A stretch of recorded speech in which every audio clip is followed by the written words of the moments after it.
जी तो guys heading tags को हम आज पढ़ेंगे और पैराग्राफ टैग को पढ़ेंगे। अगर हमने अपनी वेबसाइट में कोई हेडिंग वगैरह लगानी है तो हम हेडिंग टैग की मदद से लगा सकते हैं, और अगर पैराग्राफ लिखना है तो हम वो पैराग्राफ टैग की मदद से अपना पैराग्राफ लिख सकते हैं अपनी वेबसाइट के अंदर।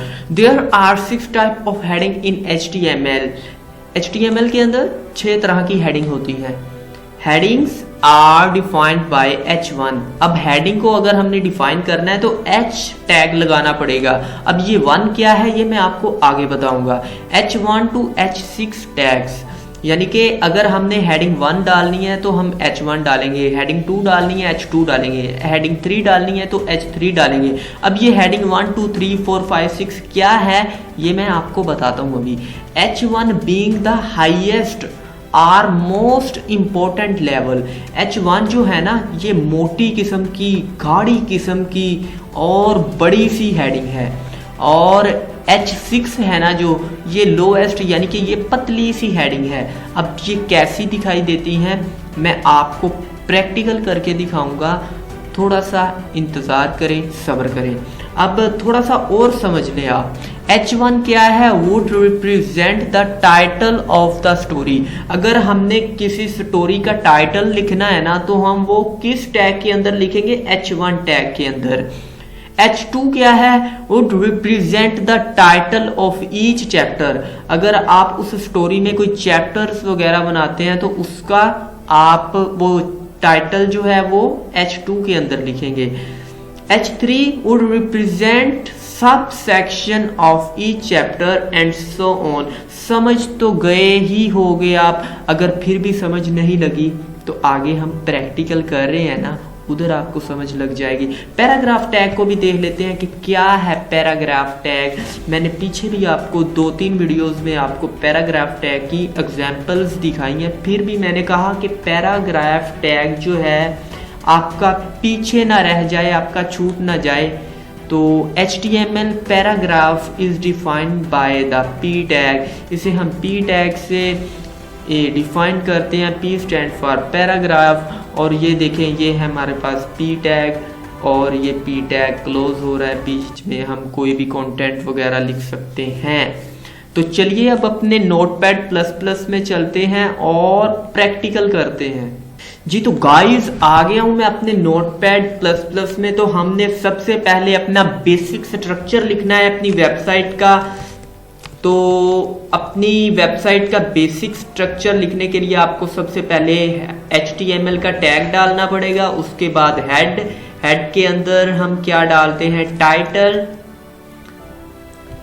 टैग डालते हैं। टाइटल के अंदर में हम क्या लिखते हैं? अपनी वेबसाइट का टाइटल।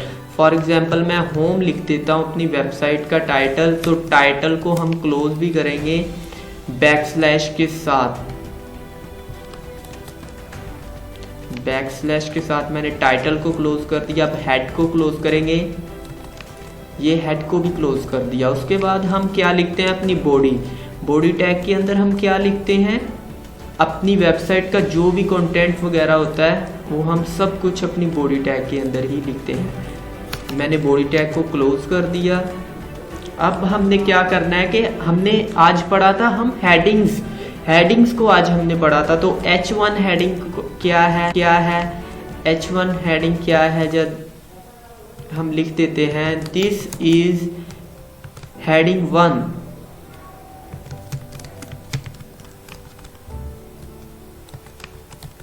ओके, अब मैं ना इसे कॉपी कर लेता हूँ।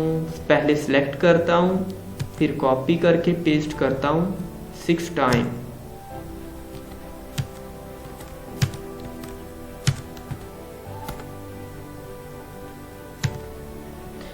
चलिए जी, अब ये 1 है ना, इधर मैं 2 लगा देता हूँ और इधर भी 2 लगा देता हूँ, इधर भी 2।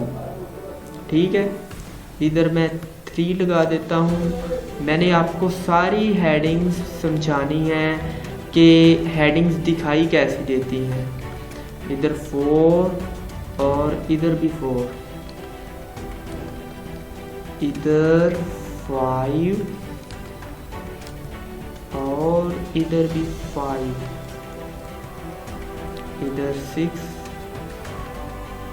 सॉरी 6 और इधर भी 6। अच्छा जी, ये हेडिंग 1 है ना, इसे मैं 2 लगा देता हूँ। Sorry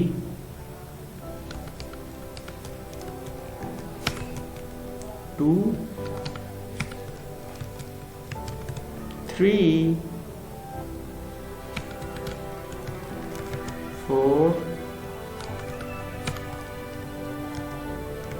5 and 6। अच्छा, अगर आप H7 भी लिखते हैं तो H7 क्या करेगा, मैं आपको एक बार फिर H7 भी लिख के दिखा देता हूँ कि अगर आप H6 के आगे H7 भी डालेंगे तो वो कैसे क्या शो करेगा हमें। तो जरा बात करनी चाहिए ना, मैं आपको एक एक चीज सिखाऊंगा। तो हम इसे सेव करते हैं, Ctrl+S अगर आप दबाएंगे, शॉर्टकट की है Ctrl+S, तो ये फाइल सेव हो जाएगी।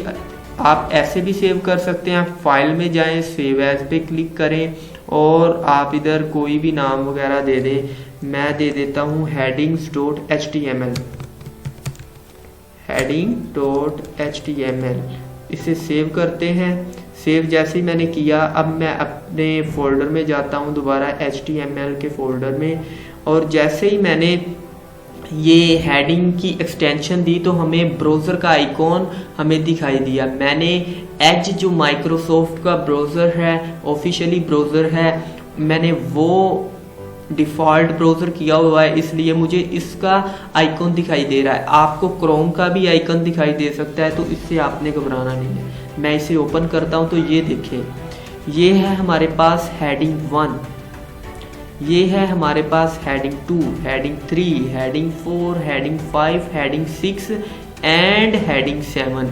अब जो हेडिंग 7 है ना, ये नॉर्मल टेक्स्ट की तरह शो होगी हमें।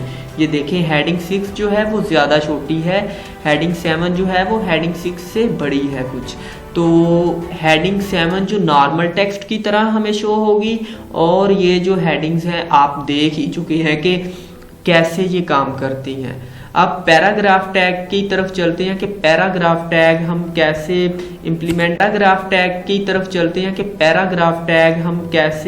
इम्प्लीमेंट करते हैं अपने वेबसाइट के अंदर। पैराग्राफ कैसे इम्प्लीमेंट करते हैं, तो उसके लिए p टैग, और इधर मैं कुछ भी लिख देता हूँ।